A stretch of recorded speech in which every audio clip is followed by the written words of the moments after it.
నువ్వు శబుల కోపాని కానీ ఓనాదా ఇక చేతులు తీరుతారు కానీ ఓనాదంగా నువ్వు అడవిలో వెళ్ళిపోతువయ్యా ఓనాదంగా ఓనాదా నువ్వు పోతున్నావు కానీ నీకు ఏదన్నా అతివారం వస్తే నాకెట్లా తెలవాలనంటే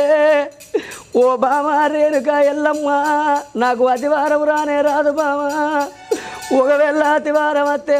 నువ్వు శివునికి చిన్న బిడ్డవు శివనల్లి మాతవైతే సత్యాన బోనం ఎత్తుకొని వస్తే బోనం మీద వెలుగులు చూసి చచ్చిపోయారు నువ్వు లేస్తానన్నవయ్యా నేను సత్యాన బోనమయ్యా ఓనాదంగా నేను బోనం ఎత్తుకొని నాదా ఓనాదంగా నేను ఎన్నో బాధలు పడ్డా ఓనాదంగా